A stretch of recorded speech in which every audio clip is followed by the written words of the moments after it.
히브리서 4장 12절 13절입니다. 히브리서 4장 12절 13절 하나님의 말씀은 살았고 운동력이 있어 좌우의 날선 어떤 검보다 예리하여 손과 영과 및 관절과 골수를 찔러 쪼개기까지 하며 또 마음의 생각과 뜻을 감찰하는 지으신 것이 하나라도 그 앞에 나타나지 않음이 없고 오직 만물이 우리를 상관하신 자의 눈앞에 벌거 벗은 것 같이 드러나느니라.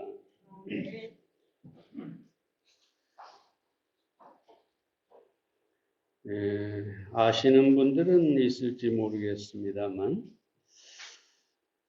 예전에 호텔에 가면 방마다 기도원 협회라는 곳에서 나온 성경책이 있었습니다.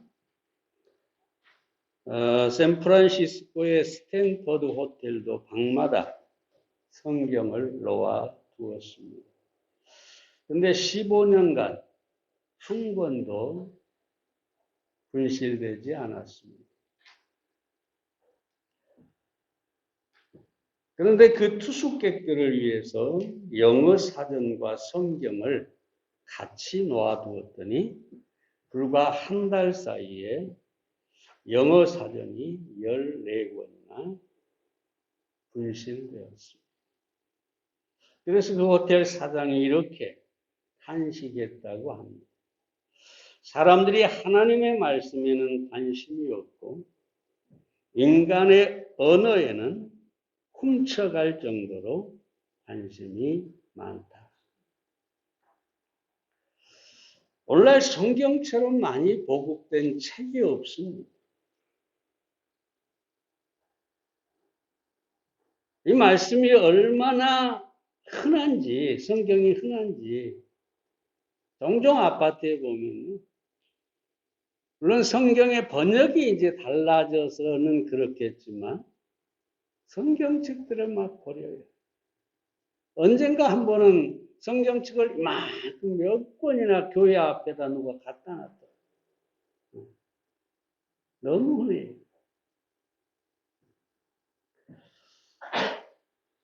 근데 여러분 중요한 것은 성경이 이렇게 흔한데도 불구하고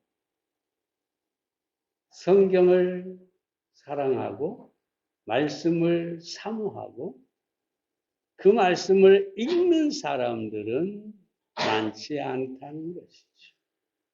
이건 불신자 얘기를 하는 게 아닙니다.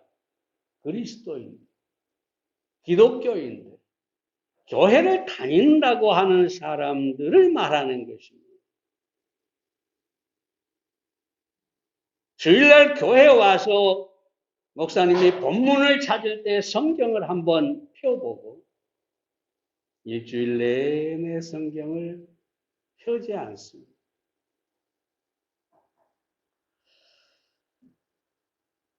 하나님의 말씀에 관심이 없다는 것이고 그래서 기독교인들이 이단들의 먹잇감이 되는 것입니다. 교회는 다니고 하나님은 믿는다고 하는데 그 이단들이 와가지고 하나님 얘기하며 성경을 탁 펴서 이건 이렇고 저건 저렇다 이렇게 얘기하면 넘어가게 됩니다. 아, 그 말씀 처음 봤는데 왜 우리 목사님은 그 말씀을 안 해줬지? 네. 수없이 들었을 텐데도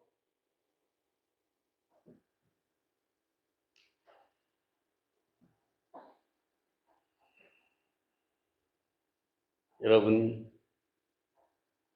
우리가 적어도 하나님을 믿고 교회를 다닌다면 또는 구원받았다면 정말로 이 하나님의 말씀을 사랑하고 이 말씀을 읽고 묵상하고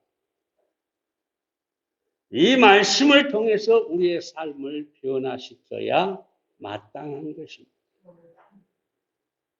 그래서 오늘 이 본문을 통해서 하나님의 말씀에 대해서 몇 가지 생각해 보겠습니다. 첫째로, 하나님의 말씀은 살아있는 능력입니다. 본 말씀 다시 봅니다. 하나님의 말씀은 살았고 운동력이 있어. 여기서 살았고 운동력이 있다는 말은 하나님의 말씀 자체가 생명력이 있고 능력이 있고 무엇인가를 위해 활동하는 말씀입니다. 죽어있는 말씀이 아니라 그냥 기록된 말씀이 아니라 이 말씀이 살아서 무엇을 위해서? 무엇을 이루기 위해서? 운동하십니다. 역사하십니다. 그게 바로 하나님의 말씀입니다. 우리가 잘 아는 창세기 1장 3절에 보면 하나님께서 뭐라고 합니까? 어두움을 향해서 빛이 있어. 오직 말씀만으로 빛이 있으라 하시니까 빛이 있었어요. 계속해서 무엇이 있으라, 무엇이 있으라, 무엇이 있으라 하면 말씀 그대로 이루어졌습니다. 다시 말하면 하나님의 말씀은 살아 있다는 것이죠. 베드로전서 1장, 히브리서 11장 3절에 보면 뭐라고 합니까? 믿음으로 모든 세계가 하나님의 말씀으로 지어준 줄 우리가 안다. 말씀으로 온 세상이 창조가 되었다. 우리는 믿음으로 그 사실을 알고 있다. 심지어 여러분, 죄와 허물로 죽었던 우리의 영혼을 거듭나게 하시고 하나님의 생명으로 다시 살아나게 해서 우리가 그 말씀을 통해 변화되고 또 우리의 삶을 살아갈 수 있도록 해주는 것도 하나님의 말씀입니다. 베드로전서 1장 23절에 보면 너희가 거듭난 것이 썩어질 씨로 된 것이 아니요 썩지 아니할 씨로 된 것이니 하나님의 살아있고 항상 있는 말씀으로 되었느니라. 어떻게 우리가 거듭나느냐? 어떻게 우리가 구원을 얻었느냐? 하나님의 살아있는 말씀으로 된 것이다. 종교학자 마틴 루터가 1521년에 보름스 의회에 소환을 당하게 되고 재판을 받게 되죠. 교황과 황제를 대리한 재판장이 그의 신앙을 번복하라고 협박하고 강요하게 되죠. 철회하지 않으면 교황의 이름으로 화형에 처하겠다. 그때 이 루터가 홀로 그 대적들 앞에 홀로 서서 한 말이 뭐냐? 내 양심은 하나님의 말씀에 사로잡혀 있습니다. 성경과 명백한 이성에 어긋나지 않는 한 나는 아무것도 철회할 수 없다고 또 철회하지 않을 것이라고 말합니다. 나는 여기에 그 신앙으로 확고하게 서 있습니다. 근데 이런 루터의 종교개혁 얘기는 우리가 잘 알죠. 그런데 이 루터의 종교개혁에 대해서 프린스턴 대학의 신학자였던 오토 파이터 교수가 이렇게 얘기를 합니다. 여러분, 종교개혁은 마틴 루터가 일으킨 줄 아는데 그것은 잘못된 생각입니다. 종교개혁은 마틴 루터가 갈라디아서를 읽을 때, 갈라디아서 말씀에 귀를 기울일 때, 그 말씀이 그 안에서 폭발하여 일으킨 것입니다. 루터가 위대해서, 루터가 지식이 많아서, 루터가 용감해서 종교개혁을 성공한 게 아니라 하나님의 말씀이 루터 안에서 살아 역사하고 폭발해서 종교개혁이 성공하게 되었다.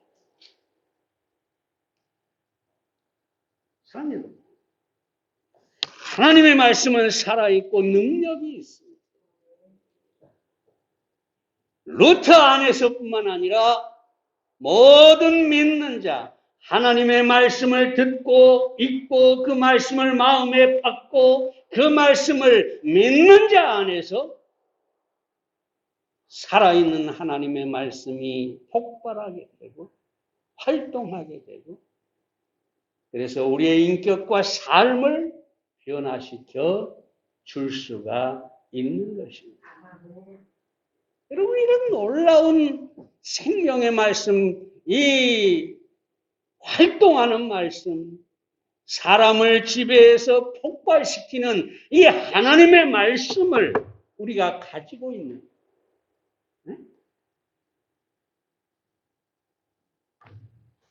우리가 왜 변화가 없을까?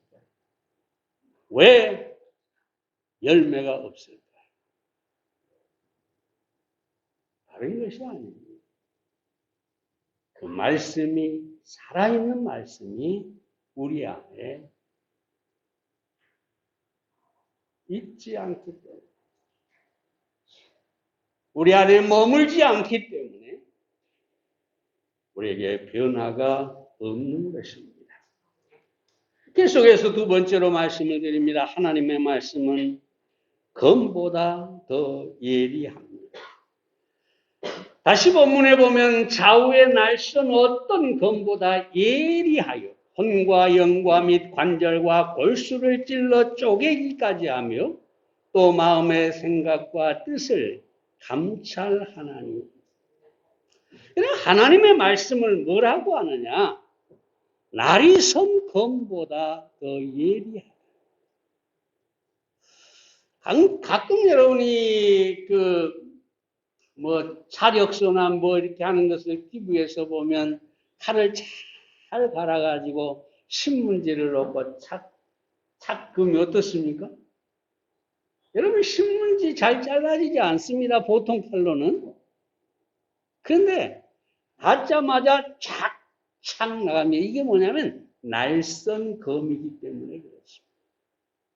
그렇게 날이 선 검보다 하나님의 말씀이 더 예리하다.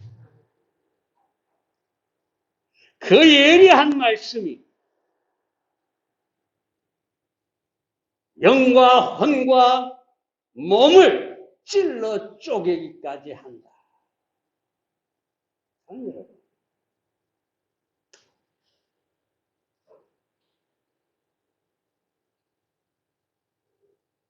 여기서 감찰한다는 말은 판단한다 이런 의미인데 우리 안에 내재해 있는 깊은 생각까지 다 꿰뚫어 알고 판단하실 수 있는 그것이 바로 하나님의 말씀입니다.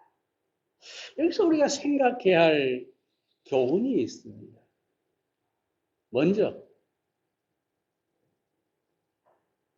하나님의 말씀은 다른 사람을 향한 무기로, 검으로 사용해서는 안 된다는 것이죠.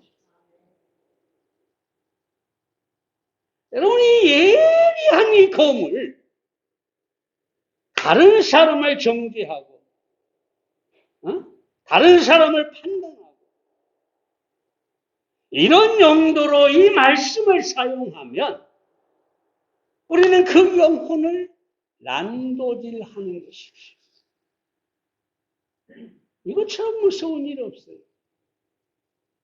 여러분, 예수님 시대의 바리새인들이 바로 그렇죠.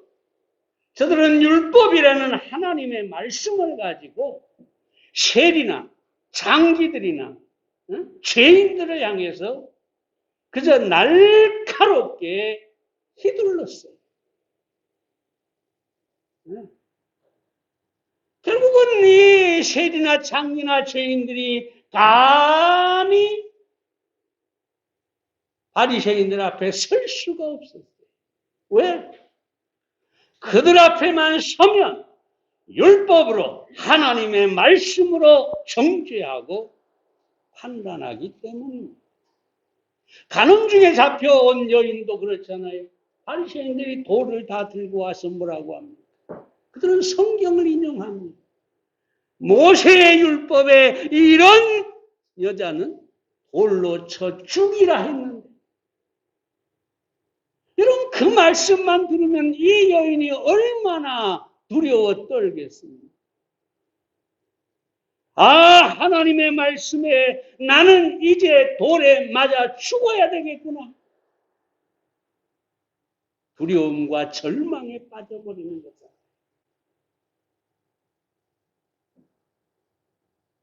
왜 그렇습니까?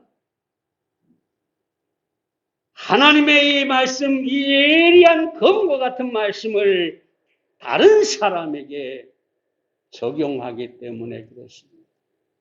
자기의 죄, 자기의 안의 허물, 자기의 모든 부끄러운 것은 이 뒤로 숨겨버리고 오직 하나님의 말씀만 앞세워서 다른 사람을 난도질하는 것이죠. 오늘날에도 바리새인 같은 사람들이 많아요. 교회를 어줍지 않게 다녔다고, 목사님의 설교를 들었다고 성경을 알아요. 그래서 쉽게 성경을 가지고 다른 사람을 판단하고 정죄하는 경우가 많이 있어요. 자, 여러분, 우리는 하나님의 말씀을 결코 다른 사람을 향하여 그 날을 세우지 말아야 합니다. 예수님께서 바리새인들에게 뭐라고 합니까? 화 있을진저. 이 말을 한두 번 하신 게 아니에요. 화 있을진저, 화 있을진저. 계속해서 바리새인들을 향해 분노하고 저주하는 모습을 보게 됩니다. 다시 말하면 하나님의 말씀을 다른 사람에게만 적용시키는 것은 악한 것이고 하나님께서 결코 축복할 수 없는 것이라는 사실을 반드시 기억하시기 바랍니다. 다음으로 하나님의 말씀은 자신을 향하게 해야 합니다. 자신의 생각, 자신의 마음, 자신의 삶을 향하도록 그 예리한 말씀이 나를 향하여 내 영혼을 깨뜨리고 나의 잘못된 성격과 나의 어떤 인격과 나의 어떤 삶을 잘라내게 만들어야 하는 것입니다. 설교를 듣는 4가지 유형이 있다고 오래전에 말씀드린 적이 있는데, 첫 번째는 모래시계형이라고 그러죠. 모래시계는 시간이 가면 모래가 설설설 밑으로 빠져버리잖아요. 예. 교회를 다닌 사람들이 설교를 듣고 나서 일주일 동안 모래가 빠져나가는 것처럼 솔솔솔 빠져가지고 나중에 하나도 안 남는다. 어떤 사람이 그렇게 써놨더라고요. 근데 제가 생각할 때는 일주일이 아니라 이 예배 시간 끝나고 나가는 순간에 다 빠져버립니다. 일주일 내내 들은 설교를 한 번도 되새기거나 묵상하지 않고 그 안에 말씀이 남아있지 않는 이런 사람이 모래시계형 그리스도입니다. 뿐만 아니라 두 번째는 스펀지형이 있다고 하는데 말씀을 잘 받는 것 같아요. 여러분, 스펀지를 물이 있는 곳에 땅땅한 두면 어떻습니까? 쫙 빨아올리죠. 근데 여기서 한 가지 문제가 있는데 스펀지가 변합니까? 그대로 있습니다. 그대로 있어요. 심지어 스펀지를 짜도 어떻게 다시 원래대로 돌아가 버립니다. 교회 와서 하나님의 말씀을 잘 받는 것 같아요. 네. 아멘, 아멘 합니다. 그런데 여러분, 내가 이 말 한다고 아멘 안 하시지 마시기 바랍니다. 아멘 하셔야 됩니다. 잘 받는 것 같은데, 그 삶을 들여다보면, 그의 입의 말, 그의 행동, 전혀 변화가 없어. 스펀지. 또 하나는 세 번째 가시형이라고 하죠. 하나님의 말씀을 감정적으로 듣는 사람이지. 설교를 들으면서 오늘 저 목사가 나를 공격하네. 아니, 내가 한 짓을 어떻게 저 목사가 알지? 누가 일러 바쳤나? 우리 아내가 바쳤나? 우리 남편이 일렀나?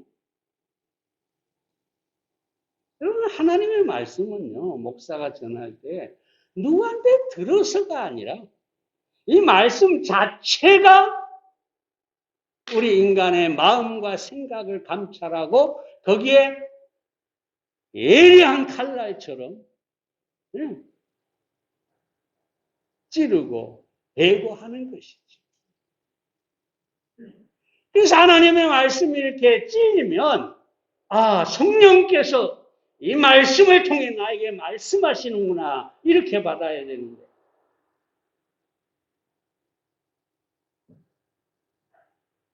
그렇지 못한 사람 가시형 크리스찬. 마지막으로 토스형이 있다고 하죠. 토스 하면 생각나는 게 뭐가 있습니까? 배구. 탁. 나한테 오면 바로 탁 토스를 해버리잖아요.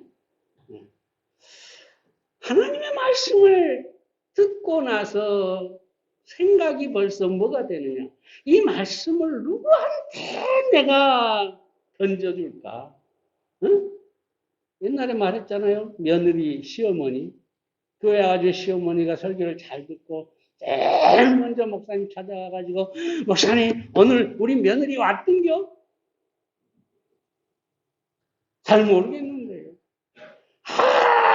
왜 며느리가 오늘 이 말씀을 드려요? 내가 들을 말씀이 아니라 다른 누군가가 들어야 한다고. 여러분, 이 네 가지 그리스도인들은 하나님의 말씀을 잘못 듣는 거예요. 그래서 누가 이런 얘기를 했어요. 성경의 밑줄을 긋는 것도 좋지만 성경이 당신 위에 밑줄을 긋게 하라. 이게 무슨 말이에요? 우리 보통 성경 읽으면 좋은 구절 딱 밑줄 긋죠? 하나님이 세상을 이처럼 사랑해서 너무 좋다. 네, 밑줄 딱 긋죠. 근데 이분 얘기는 뭐냐? 이 하나님의 말씀이 나에게 밑줄을 긋게 하라. 하나님의 말씀이 나에게 적용이 되고 내가 변화가 되고 내가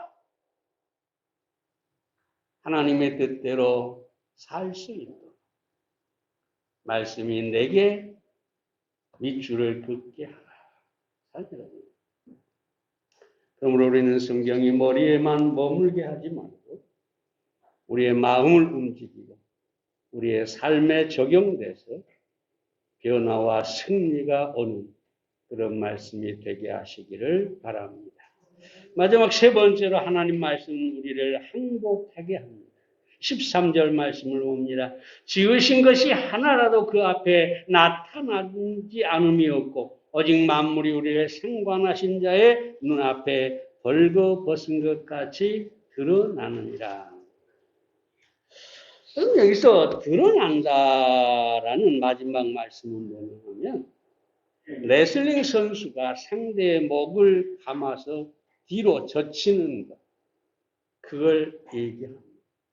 완전히 제압을 하죠. 목을 딱 감아가지고 뒤로 제압해서 이 앞면이 다 드러나게 만듭니다. 이걸 얘기해요. 또 뭘 얘기하느냐? 짐승을 잡기 위해서 짐승의 뒷덜미를 딱 잡고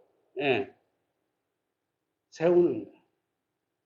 제가 우리 죽은 송이 뒷덜미를 자꾸 잡아가지고 옮기고 야 이놈하고 야단도 치고 했는데 뒷덜미를 딱 잡고 세워버리면 이 짐승들이 꼼짝을 못하잖아요.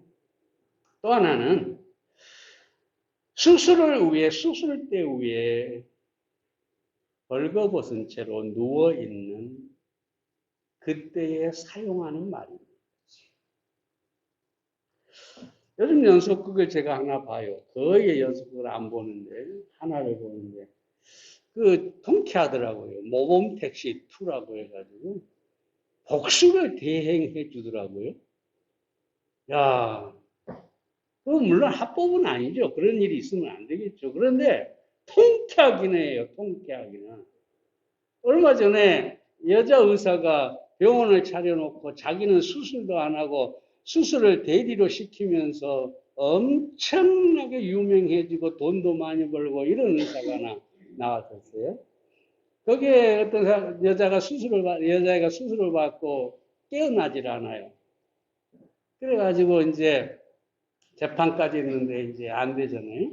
그래서 이제 이 모범 택시에다가 복수를 대행해달라고 맡기게 되죠. 그래서 복수를 대행하는데 마지막 장면만 시간 없으니까 얘기합니다. 이 여자 의사를 딱 잡아다 데려다가 수술대 위에 탁 눕히고 목에다 주사를 꽉 놔버리죠. 그러면서 한 말이 있어요. 그 말이 중요했습니다. 정확하지는 않습니다. 내가 수술을 받기 위해서 여기에 누워봤는데 내가 마취를 당하고 누워있는 순간에 드는 생각은 뭐였느냐? 아무도 의지할 사람이 없다. 그런데 딱 한 사람, 나를 수술해줄 당신을 믿는 도리밖에 없었다. 그렇잖아요. 완전히 맡기는 거죠. 완전히 항복하는 거죠. 그래서 이 드러난다는 말은 밝힌다는 말도 되지만 항복한다는 뜻입니다. 다 드러나면 그 사실을 인정하고 항복합니다. 여러분 바울 보세요. 얼마나 살기 등등합니까? 그런데 예수님을 만나고 나서 뭐라고 합니까? 주여, 당신이 나의 주인입니다. 항복선언이잖아요. 근데 나중에 넘어서 7장에서 뭐라고 얘기하죠? 내 안에 선한 것이 하나도 없다. 하나님의 말씀에 자신을 비춰보니까 그 말씀 앞에 자신이 선하다 할 수 있는 게 하나도 없다. 결국 이 바울이 우리 주님 앞에 할 수 있는 건 뭡니까? 항복입니다. 항복. 주님, 나는 아무것도 아닙니다. 내가 할 수 있는 거 아무것도 없습니다. 그저 이 시간 당신께 항복합니다. 근데 여러분 잘 아세요? 이 항복이야말로 승리로 가는 길입니다. 내가 항복하는 순간에 하나님의 말씀이 나를 통해서 역사하기 때문에 그 능력을 나타내기 때문에 나의 죽음, 나의 항복, 나의 포기, 이것은 곧 승리의 시작이 되는 것입니다. 자, 여러분, 우리가 그럼 어떻게 해야 될까요? 결론적으로 하나님의 말씀에 대해서 간단히 세 가지만 말씀을 드립니다. 먼저 우리는 생명의 말씀, 능력의 말씀, 살아있는 말씀을 사랑하고 그 말씀을 기뻐해야 합니다. 시편 119편 9절 10절 보면 여호와를 경외하는 또는 정결하여, 여기 도는 말씀을 말합니다. 영문까지 이루고 여호와의 규례는 확실하여 다 의로우니 금곧 많은 정금보다 더 사모할 것이며 꿀과 송이꿀보다 더 달다. 다윗이 왜 그 많은 허물에도 위대한 삶을 살았을까요? 하나님의 말씀을 사랑했기 때문에.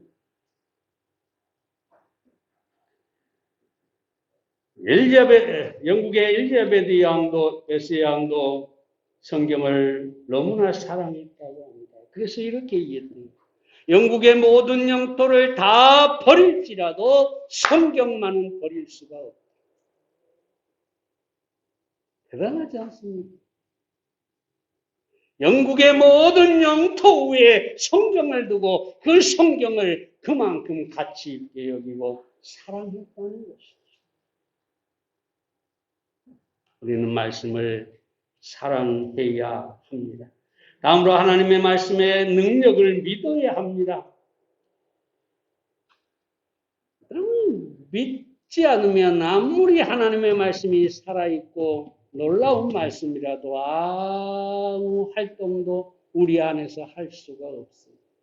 어떤 기적도 일으킬 수 없어요. 그럼 잘 아는 예수님을 잉태했던 마리아를 보세요. 나는 사내를 모르는데 어떻게 제가 임신을 합니까? 그러니까 천사가 뭐라고 합니까? 대저 주의 말씀은, 하나님의 모든 말씀은 능치 못하심이 없느니라.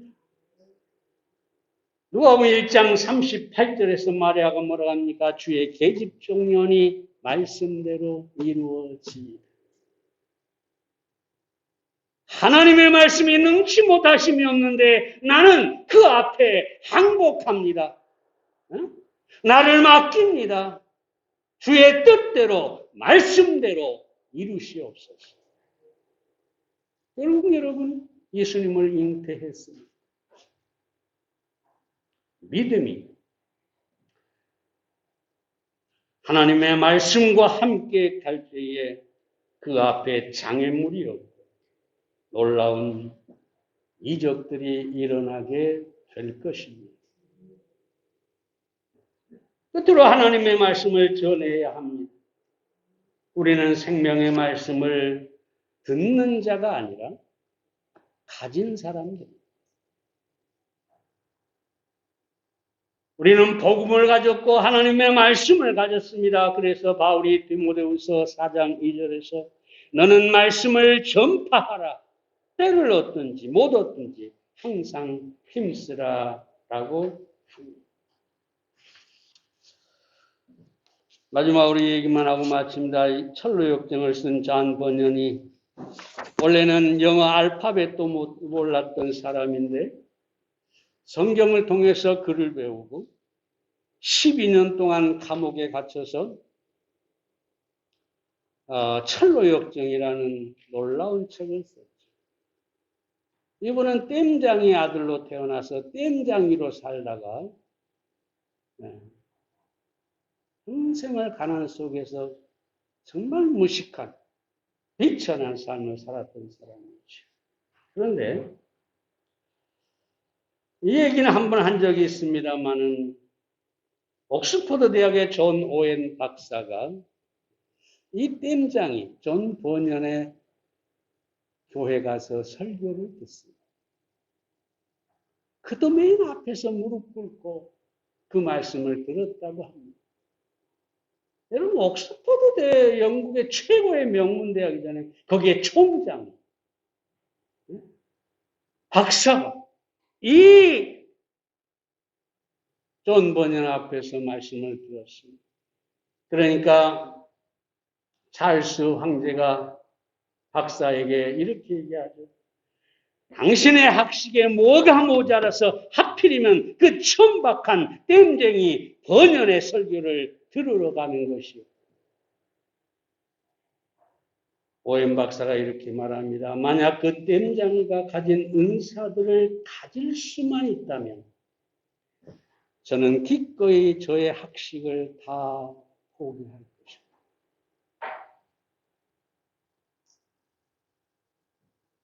전 번연 안에서 역사하신 하나님의 말씀, 만약 그 능력만 내가 가질 수 있다면 총장도 내 학식도 다 버리겠습니다.